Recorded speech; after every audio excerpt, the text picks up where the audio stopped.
Hi, guys. I am Coach Rebecca here live with you today to talk about what talent has to do with mental blocks. So, if you're here live, I would love to see a wave or go ahead and put something in the comments that lets me know that you're here. And questions as we go along would be great too. So feel free to post. And if you are catching this on a replay or you're listening on the podcast, hello to you as well. I'm giving you a virtual wave and away we go. So I talk with people every single day. I talk with families who are struggling with fear, anxiety, mental blocks. It's a lot of young athletes who are in the 10 to 17 age range who are very physically capable. They're being watched by coaches. They are being praised for their potential, but they cannot pull it together. Either they get really stressed out under pressure and then they fall apart, or they get really afraid in training and can't do their skills. And then under pressure, they can pull it together. Or if they're anything like me, when I was that age, it's both. I would get completely nervous on the beam in competition and in practice and on floor. And anytime anybody was watching, I would tense up. And so I had the magic combination of both. But that's most of the people I talk to are in that boat. And they also have another thing in common. They're very talented. I hear this word talent multiple times a day. She's so talented. The coaches get really disappointed because she's not living up to her potential. I hear this over and over and over. And so I want to talk today about what talent actually has to do with that phenomenon. Well, they're sort of different phenomena, but of anxiety and of mental blocks. And there's a very direct link. So if you're one of those parents who's like, my kid is so talented, but I just don't know why she won't live up to her potential, you're absolutely in the right place. And I'm going to give you some insight into that. And like I said, if you're live, feel free to say hello or post a comment. And I'll kind of keep my eye on the comment box. So there are many coaches who will look back on their career and go, that kid was so talented. Why wasn't she a success? Or why wasn't he a success? And I was a coach. I don't know if you guys know that, but I coached gymnastics up to level 9. Of course, I was the beam coach because that's the irony of life. So I coached beam and I had 2 different gymnasts. And I want to tell you this tale of 2 gymnasts, and it'll give you a little bit of insight into, this myth of talent. So we've got gymnast number 1. We'll call her our talented gymnast. And this girl, she learned so fast. She took corrections really fast. Everything she tried was high in the air with beautiful form. And it was almost like she didn't even have to try because she basically didn't. She was just made for it. Her older sister was a gymnast. It was in their genes. I think her mom may have been a gymnast too. There was no reason why this kid shouldn't have gone to college doing gymnastics. She was phenomenal. And then there was her teammate she was this girl who we loved her and adored her, and she just had to work a little harder. She was always the last one done with conditioning in the lower levels, always, but she did not give up. And she was always the one getting a couple extra corrections on form and getting extra corrections and extra feedback, where this other girl was just got it, move on, up to the next skill. So these 2 different gymnasts, same age, same level, and very different outcomes. Okay, so which one do you think ended up the collegiate gymnast? Okay, go ahead and factor in your guess. Which of these, the very talented one or the girl with heart? Okay, so here's the rest of the story. The talented gymnast developed a mental block on beam, of course. And I was her coach. And this is one of my regrets as a coach, was this particular girl, because I looked at her and was like, what is the problem? You can do it. It's obvious that you can do it. So get up and do it. And then she wouldn't do it. Meanwhile, the other girl is working away on low beam, trying them on high beam. They're not pretty, but she's working on them. And then this other girl who's got this beautiful back handspring on low beam will not go to the high beam, won't do it with mats, won't do it without. We're getting into this huge power struggle over it. And finally, she loses her joy for the sport and she quits. Meanwhile, the other girl, the tortoise, so to speak, so we've got the hare who was, blasting out in front of everybody and then hits a wall. The other girl, who had to work every day of her life, was like, yeah, it's a back answering on a beam. It's hard, so I work on it and then I get it, and she gets it. And this is the girl who got a scholarship to UCLA.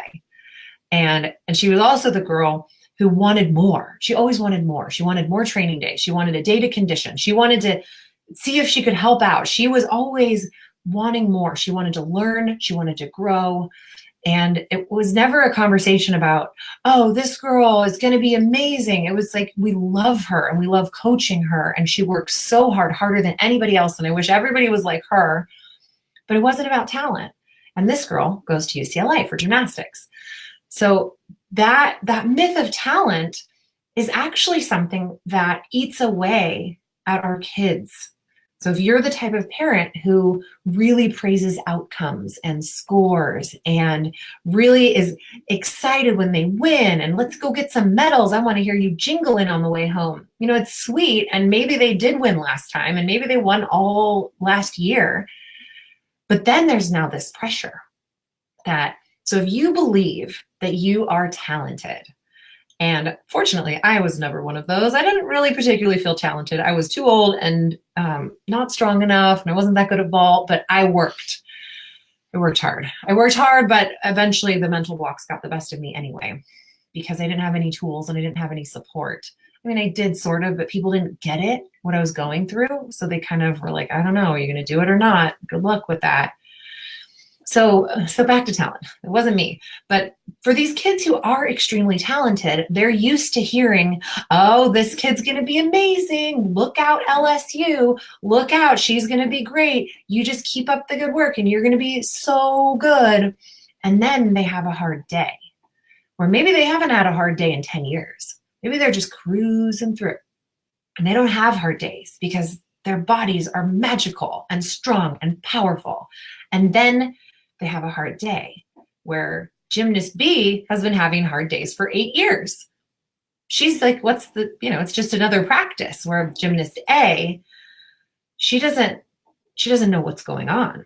She thinks that she might actually have peaked. She might feel like she's run out of greatness. And so there's a psychologist by the name of Carol Dweck, who's a professor at Stanford, and she wrote a book called Mindset. And she talks about 2 different types of mindsets. And I'm going to talk about 3 because I'm going to add my own at the end. But there are 2 types of mindset as far as she's concerned. And it's fixed mindset and growth mindset. So basically, the talented kid, when they screw up, when they're having a bad day, they go into this type of thinking. I suck. I'm terrible. I will never get this. What if I don't get this? What if I let my coaches down? They're going to be mad at me. I'm scared. I shouldn't be scared. I should just do it anyway. What if I peaked? My talent is running out. I don't want to play this game if I'm going to lose. I don't want people to see that I'm not as talented as they thought I was. I want to be the star in my coach's eyes. What if I'm not? This is horrible.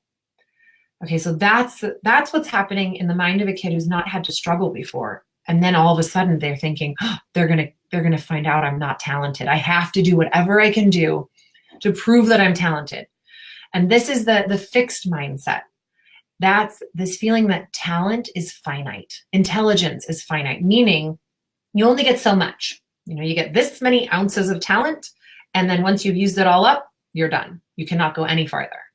Where somebody with a growth mindset, which is the other type, goes, talent, that's something you earn. You just keep trying and you get better. That's how you build talent. And somebody who is one of those hard workers who doesn't rely on talent, maybe they've got it too, but they have this mindset of, hey, everybody, it's about work. It's not about just coasting. Nobody gets a free ticket to college. What a hard worker or somebody with a growth mindset would think when they're struggling is, I want this, so I'm going to keep trying. I'm going to keep getting better. I am getting better. They pay attention to their progress. They put in the effort. They value the effort. And they think, well, what if this is the good one? What if this is the one I make? And they think my coaches believe in me. That's why they push me. And if they need help, they honor that. And they say, I need help. And they talk to their coaches. And then they take the feedback as constructive and useful, and then they apply it instead of thinking, oh my gosh, I don't want any criticism. And I've been in this place where criticism was just really painful because I didn't want anyone to notice I wasn't amazing, because I thought that's kind of what I was riding on. It's like, I hope everyone thinks I'm amazing. If not, I don't know what I'm going to do with myself. But if you know you're okay no matter what and you need help, you ask for help, and then you receive the criticism with grace, and then you move forward going, I'm going to get there. So that's the difference between the person who has been fed this message of talent and this person who's been fed the message of effort, progress. I talk to people all the time. I have a 4-year-old, so I talk to a lot of parents who their kids are just starting into sports, friends of mine, relatives, and they ask me, what do I do to set my kid up for success in sports? And it's, the questions come, they run a gamut of, how do I get my kid to be amazing in sports, to how do I get my kid to be happy? So of course my responses are always around here's how to have a happy kid, which I know leads to more success in sport and less burnout and less likelihood to quit at a place where you could be, really excelling. And here's what I tell them.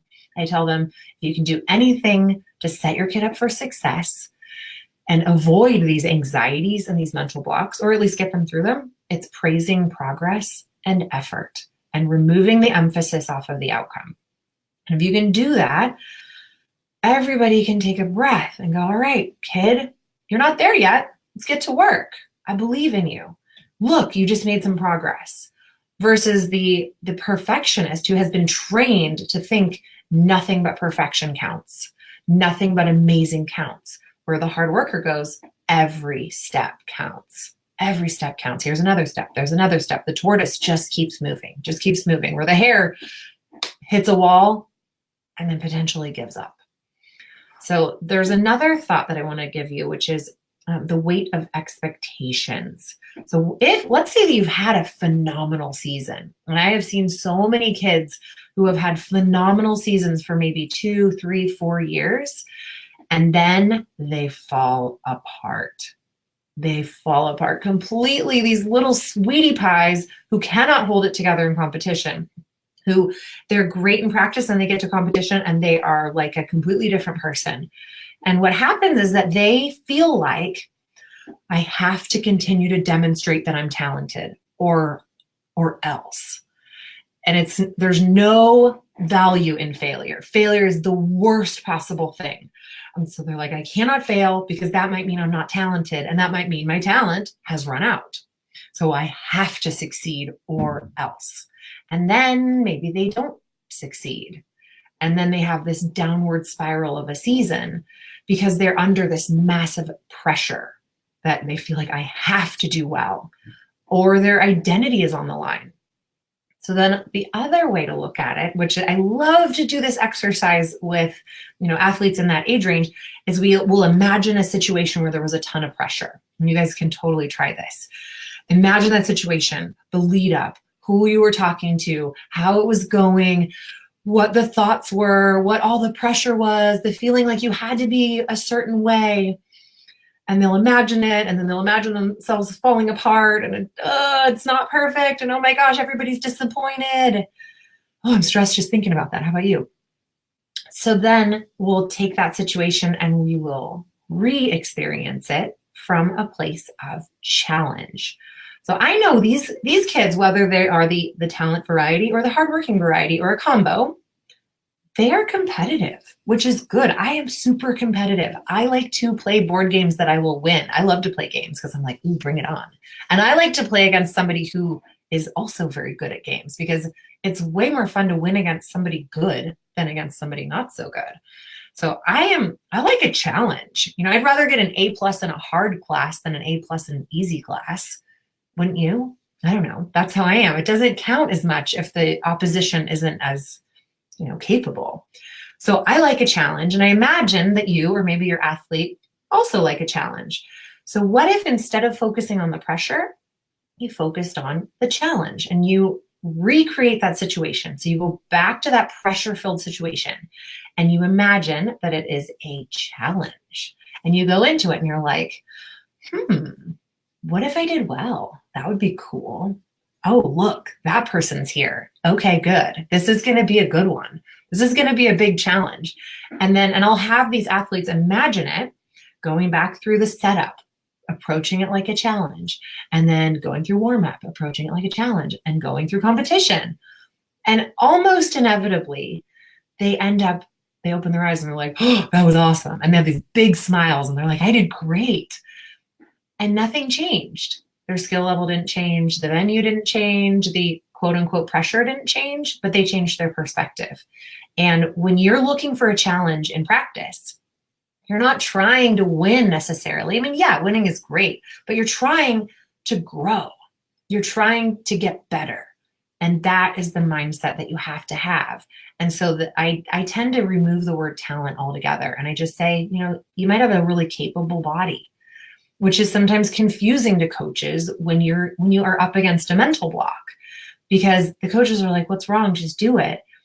And your body could do it if you could just switch your brain off.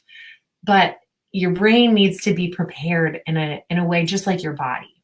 And when it is, then you can get into that growth mindset and you can get into the little by little building on what you've got. You start where you are and you build from there. And that's exactly how I take athletes through the process of overcoming fear, getting through anxiety, building confidence, starting where you are and building from there, and not comparing yourself to anybody in any negative way.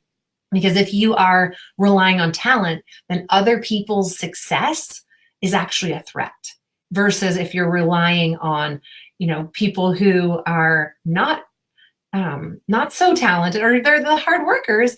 They look at other people's success and they get inspired. And they're like, oh man, that is so cool. I want to do that too.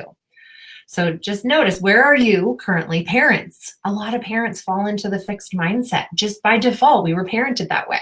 Go get those medals, kiddo. It shouldn't be everyone gets a medal. Everyone's got to earn it. But if you don't win, well, we're not bringing you home. Jokes, the things that you say, hey, did you go win? Go knock them dead. You got to be careful, because what we really want to encourage is that effort and the progress. And if you can do that for your kid, you're doing them a big favor. Okay, so here I'll close out with my take on the ideal mindset, which I call the Perform Happy mindset, which Perform Happy is my community. And I call it this because if you are not happy, you can't be performing at your best. So this is the Perform Happy mindset. And ask yourself if you have these things. Are you hungry to learn and grow as an athlete and a human? Are you focused on the silver lining, or are you dwelling on the problem? Are you constantly believing that it is possible, or are you doubting yourself all along? Are you bouncing back every time you fall down? Are you striving for excellence, but not getting weighed down by perfectionism and that need to have perfect or best? Are you staying in the moment, not getting caught up in the past failures or the future fears, but just being present for your training, for your competition? And then when you wander off to the past or the future, do you pull it right back? Do you embrace and learn from mistakes? For all of you who are in that perfectionism category, there's usually a fear of failure element. Can you look at fear, or can you look at failure and go, okay, stepping stone. What did I learn? What's next? And also, you welcome that challenge. You don't think about the pressure. You just think, bring on the challenge. And then you also welcome feedback. You give yourself feedback. You reflect objectively on how you've been doing, where there's room for improvement. And you ask others for that same feedback without feeling like you're going to be crushed by it. So can you be successful without talent? I don't know. You decide, but I believe so. I believe that you can build the talent, that hard work and that energy and that heart is what it takes to build you into a phenomenal athlete. So if you have any questions, feel free to reach out to me on the Complete Performance Coaching Facebook page or Instagram. We have lots of fun things going on our Instagram page. It's at complete_performance. I think you guys know where to find me, and I'll be back again soon. Thanks for watching or listening.